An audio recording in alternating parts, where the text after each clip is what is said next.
Hello everyone. Okay, in this video here, we're going to talk about, someone asked me about learning Chinese characters. What did I do?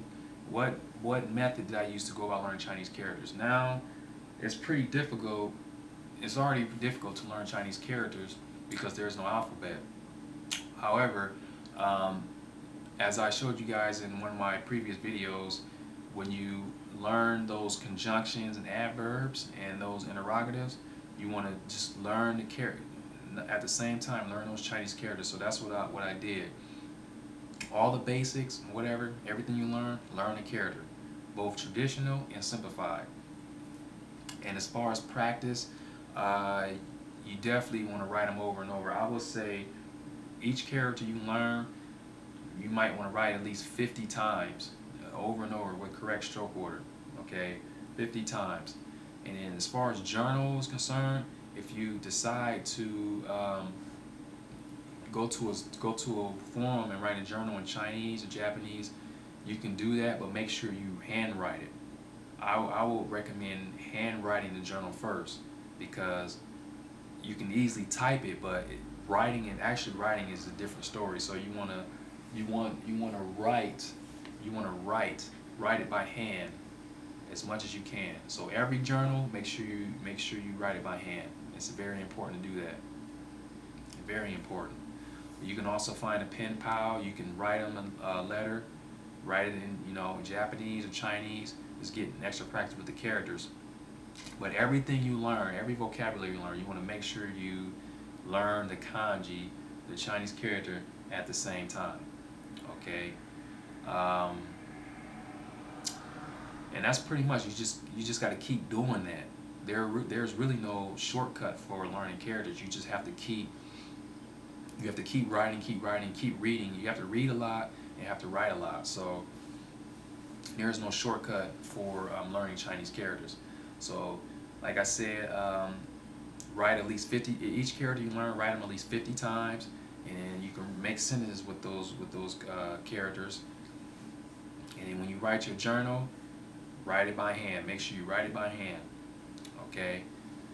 Um, what else?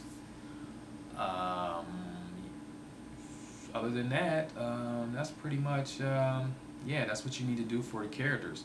Like I said, there is no shortcut. There's no shortcut. It's just hard work. You have to put hard work into writing those characters.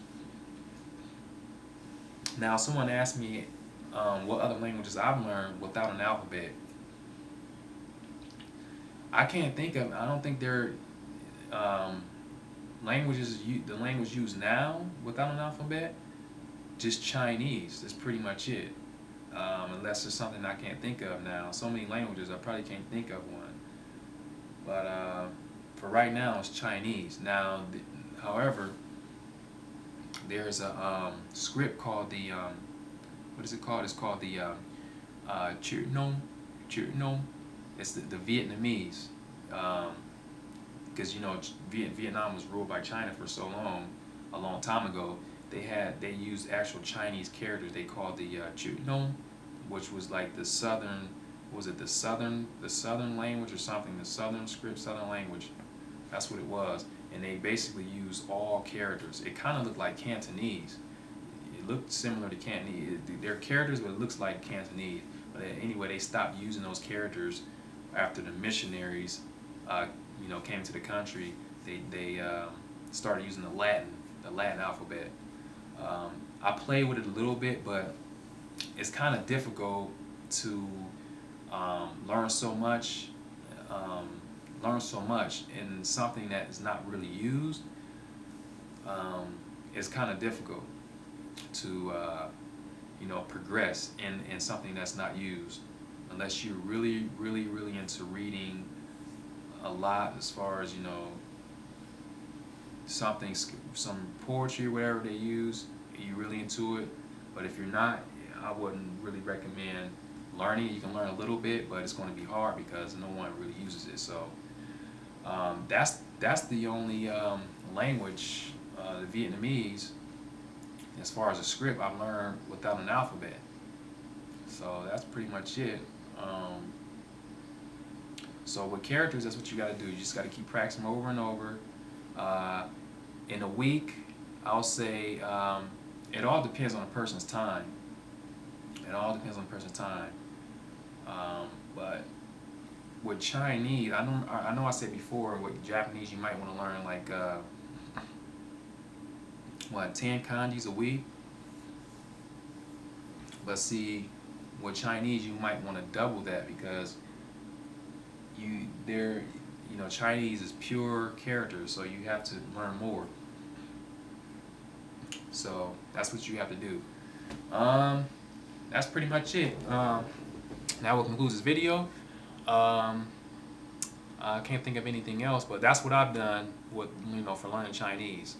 I don't have any shortcuts. If you guys have a good method, I would love to hear it. Let me know. I'm always open to new, alternative ways of learning characters or whatnot. This will conclude the video. Thanks for viewing, and I'll talk to you guys soon.